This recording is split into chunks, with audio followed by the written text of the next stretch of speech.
धरती को कुछ देर के लिए भूल जाए। धरती के पांचों महासागर खरबों टन कचरे से इतने प्रदूषित हो चुके हैं कि व्हेल और शार्क जैसे धरती के बड़े जीवों का अपने सबसे सुरक्षित घर में रहना मुश्किल है।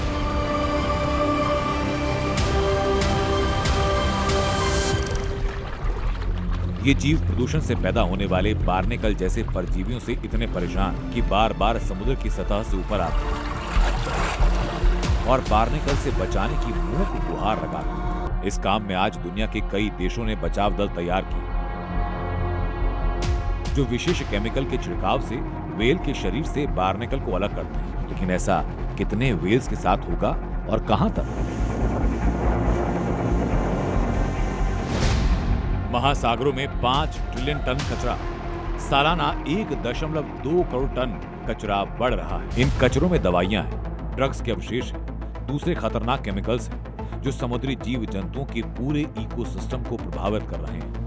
यूं कहिए कि समुद्र के भीतर इनके प्राकृतिक व्यवहार से छेड़छाड़ कर रहे हैं।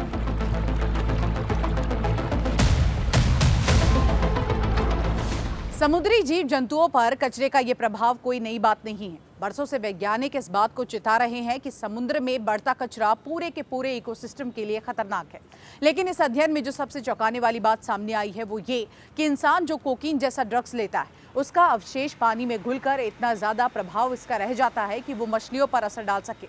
आसान भाषा में कहे तो मानव शरीर से निकलने के बाद कोकीन के अवशेष में मछलियों के भी नशे पाए जाते हैं।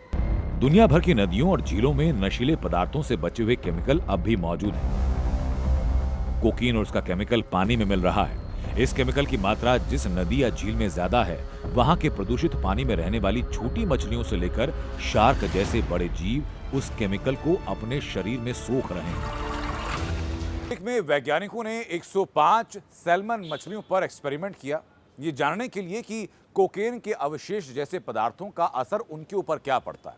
क्योंकि कहा जा रहा है, ये माना गया कि छोटी मछलियों पर इसका ज्यादा असर होता है, जैसे कि वो बहुत तेज चलती हैं, लंबी दूरी तय करती हैं, जिसके चलते बड़ी मछलियों का शिकार वो बनती हैं।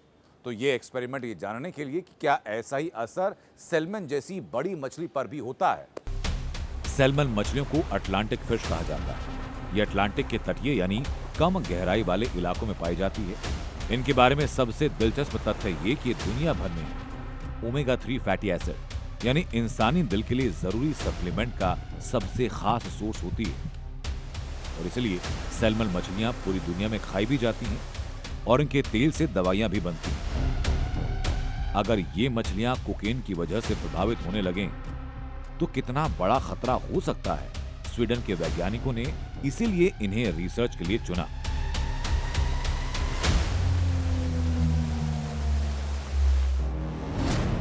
वैज्ञानिकों ने 105 मछलियों को 3 ग्रुप में बांटा।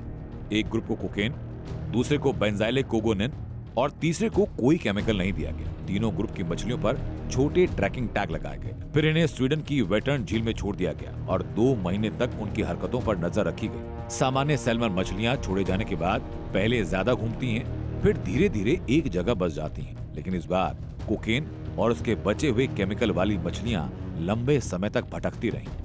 बेंजाइलेकोगोनिन वाली मछलियां हर हफ्ते बिना केमिकल वाली मछलियों से लगभग 2 गुना ज्यादा दूरी तय कर रही थी। कोकेन वाली थोड़ी और दूर चली गई, जबकि बेंजाइलेकोगोनिन वाली करीब 32 किलोमीटर दूर पहुंच गई। इस प्रयोग से साफ था कि मछलियों पर कोकेन और उसके अवशेष का असर हो रहा है। हालांकि ये उनके लिए कितना जानलेवा है, इसके लिए अभी आगे की शोध की जरूरत है।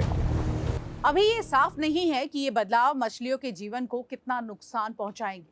हो सकता है कि ज्यादा भटकने से वो शिकार ढूंढने में अच्छी हो या फिर खुद शिकारियों का आसान शिकार बन जाए। वैज्ञानिक कहते हैं कि आगे और अध्ययन करने की जरूरत है, लेकिन अगली बार आप कोई नशा करे तो आप ये न समझे कि इसका असर आप तक ही सीमित है। इसका असर वहां तक पहुंच सकता है जिसके बारे में आपने कभी सोचा भी नहीं होगा। जी न्यूज़ पर खबरों का सिलसिला जारी रहेगा। आप बने रहिए हमारे साथ।